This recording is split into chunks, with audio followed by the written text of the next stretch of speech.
अस्सलामु अलैकुम वरहमतुल्लाहि वबरकातुहू।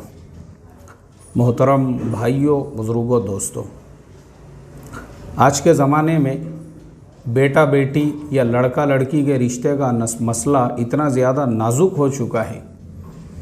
बहुत सारे लोगों के हमारे पास में ईमेल्स आते हैं, मैसेजेस आते हैं, रिक्वायरमेंट्स आते हैं, और यहाँ मेरे ड्रावर में तकरीबन मैं समझता हूँ 3 से 4 लड़के लड़कियों के वो रखे हुए हैं, यानी उनका बायोडेटा रखा हुआ है जो उनके माँ बाप ने लाकर दिए है कि भाई हमारे बच्चों के लिए कोई ना कोई रिश्ता देखो। तो आज के माँ बाप जो है रिश्ते के सिलसिले में बहुत ज़्यादा परेशान हैं, चाहे लड़के वाले हों या लड़की वाले हों। लेकिन हम लोग इतने ज़्यादा बेफिक्रे भी है कि एक तरफ हम रिश्ते के लिए परेशान होते हैं, जब हमको अच्छा रिश्ता मिल जाता है तो फ़ौरन निकाह करने की बजाय जो हमारे समाज के रीत है, जो हमारे समाज के रिवाज है, उन रीति रिवाजों की वजह से ज़बरदस्ती हम लोग एक तो मंगनी में उतना पैसा उड़ा देते हैं जितने में आसानी से आप एक निकाह कर सकते थे। हालांकि हज़रत थानवी रहमतुल्लाह अलैह ने साफ लफ्ज़ों में लिखा हुआ है कि मंगनी के लिए इस्लाम में कोई जगह ही नहीं है, मंगनी का कोई कंसेप्ट ही नहीं है हमारे यहाँ पर। जो आज के ज़माने में मंगनियाँ वगैरह की जाती है वो बिल्कुल भी नाजायज़ है। हाँ, अगर आपको वादा करना है आप अपनी ज़ुबान से भी वादा कर सकते हैं, यहाँ तक कि हज़रत ने लिखा ख़त के ज़रिए से भी आप ये वादा कर सकते हैं कि भाई तुम्हारी लड़की हमारे लड़के के लिए पसंद आ गई या तुम्हारा लड़का हमारे लड़की के लिए, कोई मसला नहीं है। लेकिन हमने क्या किया, आजकल मंगनी को भी अपने लिए जो है ना एक ईगो का, एक एटीट्यूड का, मेरे एक दोस्त है वो एक एरिया के नगर सेवक है और इत्तेफाक से मुझे जो है उस शहर में जाने का मौका मिला तो मेरी उनकी मुलाकात नहीं हो सकी। फिर मैंने दूसरे दिन उनको फ़ोन किया तो फिर दूसरे दिन जो है जब तक मैं पुणे वापस आ चुका था, मैं बोला यार क्या हम आके गए तुम्हारे पास? बोले यार मुफ्ती साहब मैं माफ़ी चाहता हूँ, एक ऐसे मंगनी के प्रोग्राम में मुझे जाना पड़ा जहाँ पे तकरीबन 6 से 7 हज़ार लोगों को दावत, पूरे के पूरे ऐसे ग्राउंड के अंदर, पूरे के पूरे मैदान के अंदर 6 से 7 हज़ार लोगों को दावत। पता चला कि एक पॉलिटिकल फैमिली है, इसलिए उनके यहाँ की ये मंगनी हो रही है, तो ऐसे हज़ारों लोगों को दावत दी गई है। अतराफ़ के जितने भी खेड़े हैं, पाड़े हैं, गांव हैं, देहात है, अब पॉलिटिकल अपनी ताकत बताना है तो एरिया के सारे एमएलए, नगर सेवक और जो भी थे जो पॉलिटिकल लोग थे उनके वहाँ पे सत्कार किए जा रहे हैं मंगनी के नाम पे। हालांकि ये हमारा इस्लाम में इसके लिए रत्ती बराबर जगह नहीं है। बाद में पता चला वो मंगनी टूट गई और बाहर आने से पहले ख़िज़ा चली आई जो 6,000 7,000 लोगों को जमा किए थे। कुछ हाथ में आया नहीं, मामा ही गेला नहीं, दसमिया ही गेला, अल्लाह हिफाजत फरमाई। अब मुझे आज जो आपको वाक़यात सुनाना है, मुझे आपको 3 वाक़यात ऐसे इबरतनाक सुनाना है कि एक तो हमारे शरीयत के अंदर मंगनी के लिए कोई जगह नहीं, फिर भी मुसलमान रस्म और मंगनी के नाम पे हज़ारों रुपये उड़ाते हैं सिर्फ़ अपने नाम नमूद और झूठे दिखावे के लिए और बिरादरी को बताने के लिए। और जब रिश्ता तय हो जाता है उसके बाद फिर हमारे घरों में वो गैर शरई आमाल हो रहे हैं जिसके लिए शरीयत इस्लामिया में कोई जगह नहीं है कि लड़का और लड़की एक दूसरे से मोबाइल पे बातचीत करते हैं। बाज़ जगहों पर तो माँ बाप इतना फ्रीडम दे देते हैं अपने बेटा और बेटी को कि वो दोनों आपस में बाइक पे भी एक दूसरे के साथ घूमने लग जाते हैं। तो आज हम आपको ऐसे 3 इबरतनाक वाक़या सुनाने वाले हैं जो माँ बाप मंगनी के बाद या जो लड़का लड़की मंगनी के बाद व्हाट्सएप के ऊपर एक दूसरे से बातचीत करते हैं या एक दूसरे से चैट करते हैं, आगे चल के उनके अंजाम कितने इबरतनाक होते हैं। तो शुरुआत करते हैं पहले वाक़ये से कि एक लड़का वो कहीं पे जो है जॉब किया करता था। अब वहीं पे उसको एक मुसलमान लड़की पसंद आ गई, उसने उसका पूरा एड्रेस पता वगैरह निकाला और वो निकालने के बाद में फिर उनके घर पे जो है अपने माँ बाप के ज़रिए से रिश्ता भेजा। माशाल्लाह लड़के वालों को लड़की पसंद आ गई, लड़की वालों को लड़का पसंद आया, क्योंकि दोनों जॉब एक जगह करते थे, सैलरी पैकेज वगैरह अच्छा था, दोनों एक दूसरे को अच्छी तरह से जानते थे, पहचानते थे, सारी चीज़ें थी। और फिर उन्होंने जो है दोनों की जो मंगनी है, हालांकि वो नाजायज़ है लेकिन फिर भी अब हमारे समाज के अंदर जो है अल्लाह हिफाजत फरमाए कि मंगनी होने के बाद 2-2 साल 3-3 साल तक लोग बैठते भी है, जिसकी वजह से भी अक्सर रिश्ते जो है वो टूट जाते हैं। हालांकि मंगनी के फ़ौरन बाद निकाह हो जाना चाहिए जैसे ही आपको रिश्ता पसंद आ गया।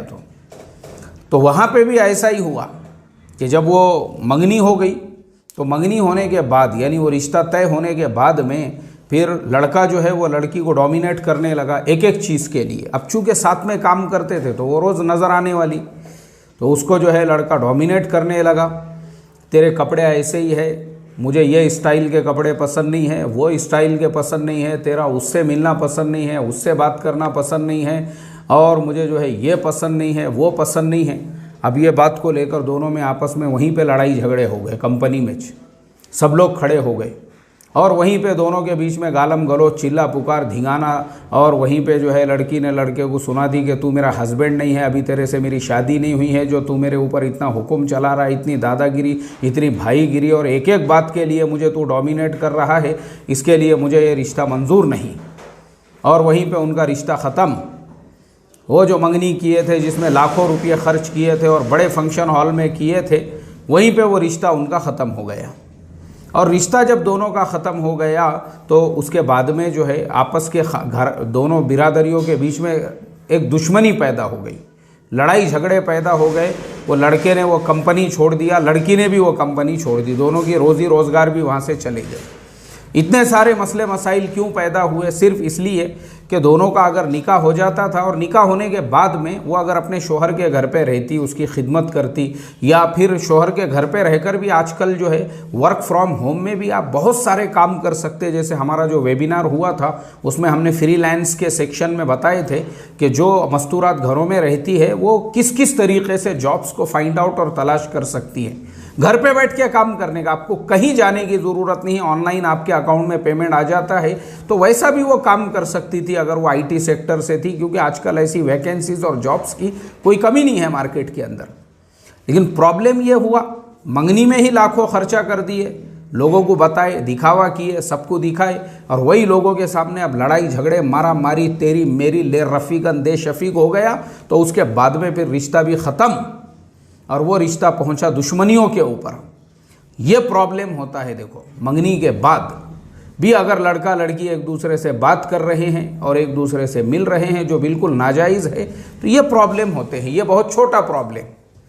अगला वाक़या, अभी मेरे पास में वो मराठी न्यूज़पेपर ओपन है जिसके अंदर मैंने ये ख़बर पढ़ा, एक शहर के अंदर मंगनी हो गई और माशाअल्लाह जो है लड़की के माँ बाप भी बोले हम बहुत ओपन माइंडेड है, ब्रॉड माइंडेड है, हम लोग जो है एकदम यानी लिबरल माइंडेड है, हमारे नज़दीक वो इस्लामी उसूल और वो लड़का लड़की को मिलने नहीं देना और वो सब, हम लोग इतने रूढ़ीवादी और कट्टरतावादी नहीं है। क्योंकि मैं आपको एक चीज़ और बता देता हूँ, ये मेरा रिसर्च है कि हमारे मुल्क के अंदर मुसलमानों का एक और भी बहुत बड़ा प्रॉब्लम ये है कि मुसलमानों की जो मानसिकता है वो दिन ब दिन मुल्हिदाना और लिबरल होती जा रही है। यानी बेचारों को इस्लाम से एक बहुत बड़ा तबका ऐसा है जिनकी थिंकिंग ऐसी हो चुकी है, नहीं हम और लोगों ने जो है ना आज़ाद ख्याल और लिबरल ख्याल इसको समझ लिया हुआ है कि अपने बेटा बेटियों को पूरी आज़ादी वो जो कर रहे हैं या जिसके साथ मंगनी हो गई जाने दिया जाए।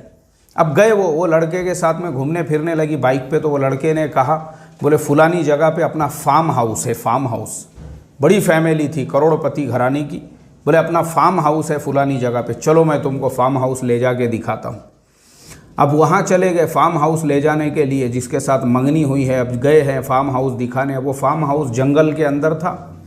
अब लड़के को लगा कि भाई ये लड़की इंगेजमेंट के बाद मेरे साथ इतनी फ्री हो चुकी है, व्हाट्सएप पे चैट भी कर रही है, बातचीत भी कर रही है, तो उसने उसको फार्म हाउस ले जाने के बाद उसको और ज़्यादा यानी फिज़िकल जो है उसको टच करने लगा। तो लड़की ने थोड़ा सा एतराज़ किया। तो लड़के ने कहा कि देखो अब हमारी मंगनी और इंगेजमेंट तो हो चुका है, अब अगर हम दोनों एक दूसरे के साथ सोते हैं और एक दूसरे से रिलेशंस बनाते हैं तो कोई प्रॉब्लम नहीं है, शादी तो होने ही वाली है।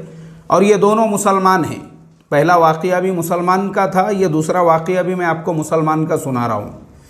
लड़की जो है चूँकि वो थी आज़ाद ख़यालात घर की, लेकिन इतनी भी ज़्यादा आज़ाद ख़याल नहीं थी कि अपनी इस्मत और इफ़्फ़त को लड़के के हवाले कर देती।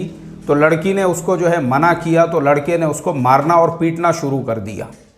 फिर लड़की जो है वो उस फार्म हाउस से बाहर भागने लगी, तो लड़के ने जो है उसको पकड़ के उसका गला दबाना शुरू कर दिया।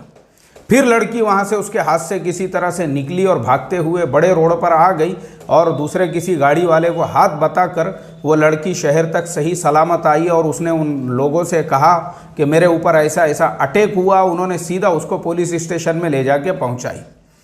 तब जाके पता चला कि जिस लड़के से इंगेजमेंट हुआ था वही अपनी मंगेतर के साथ में इस तरह से ज़बरदस्ती कर रहा था और यहाँ तक कि उसने इनकार किया तो उसने उसको मारा पीटा और उसको कत्ल भी करना चाहा।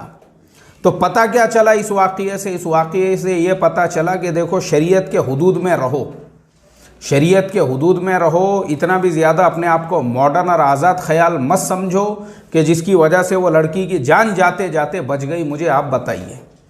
तीसरा वाक़या अहमदाबाद के अंदर फतेहवाड़ी कोई एरिया का नाम है।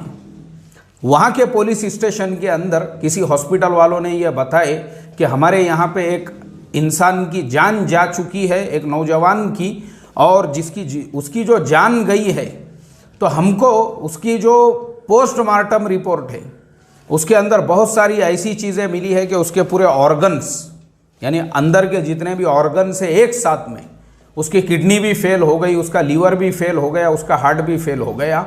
और उसका रीज़न ये बताए हॉस्पिटल और डॉक्टर वालों ने कि वो जो इंसान है उसका जो सामने, यानी उसका जो उज़्वे तनासुल है, जिसको मुख्तलिफ़ नामों से हम जानते हैं, कुछ लोग उसको हथियार कहते हैं, महाराष्ट्र में उसको बाबूराव कहा जाता है। तो बोले उसका जो सामने का बाबूराव का जो सामने का हिस्सा है वो पूरे के पूरे हिस्से पर फेविक्विक लगाया हुआ था, वो पूरी तरह से बंद है।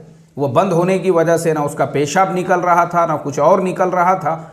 अब पुलिस जो है फ़ौरन हॉस्पिटल पहुंची।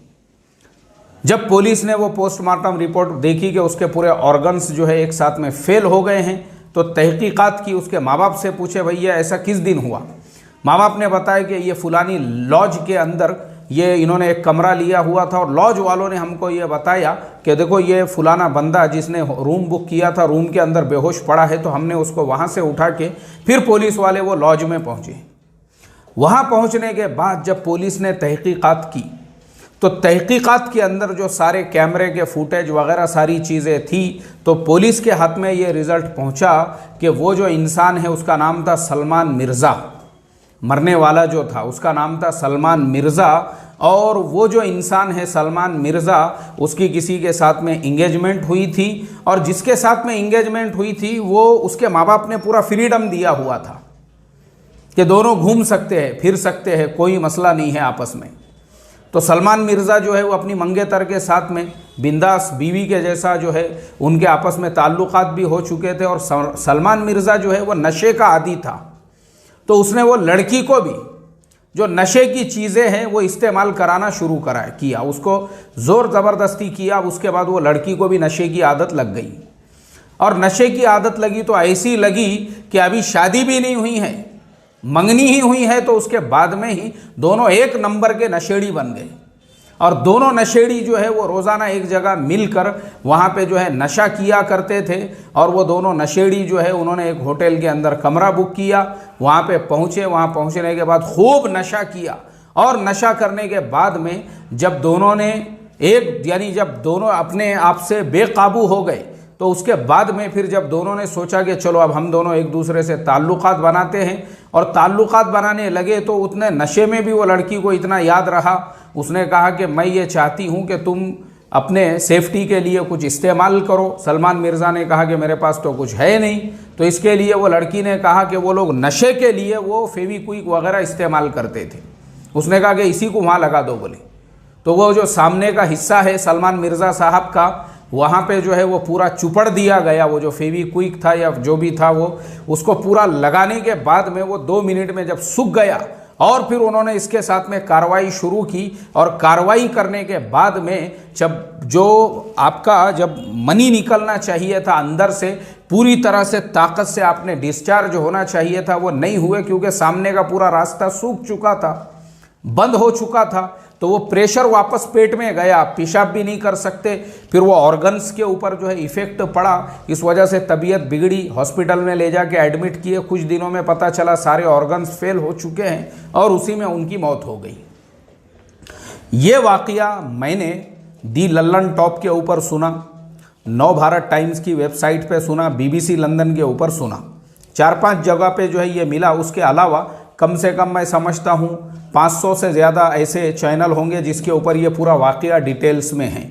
वरना लोग हमको ब्लेम करते हैं कि आपने को ये वाक़या कहाँ से पता चला। तो देखो, मैं कुछ वो होटल का मैनेजर या मैं कुछ वो पुलिस स्टेशन का जो है हेड या वहाँ का जो है PI नहीं हूँ कि मेरे पास पर्सनली ये इन्फॉर्मेशन पहुँची है। ये सारी इन्फॉर्मेशन जो है बड़े बड़े न्यूज़पेपर्स के अंदर डिटेल्स के अंदर छपी हुई है, और सारे जो है जो YouTube चैनल्स हैं उसके ऊपर ये पूरी इन्फॉर्मेशन अवेलेबल है।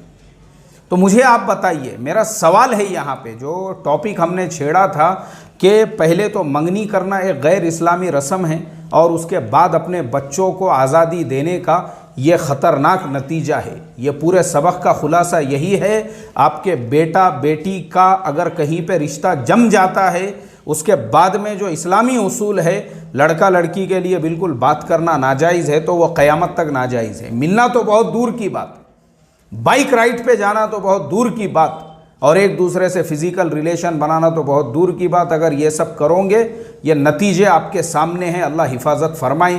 कहीं ऐसा ना हो जैसे फार्म हाउस वाली लड़की के साथ में हुआ, ज़बरदस्ती करने की कोशिश की गई और उसने इनकार किया तो उसको जान से मारने की भी जो है कोशिश की गई। कहीं आपके बहन बेटी के साथ में ऐसा ना हो, अल्लाह हिफाजत फरमाए। अस्सलामु अलैकुम वरहमतुल्लाहि वबरकातुहू।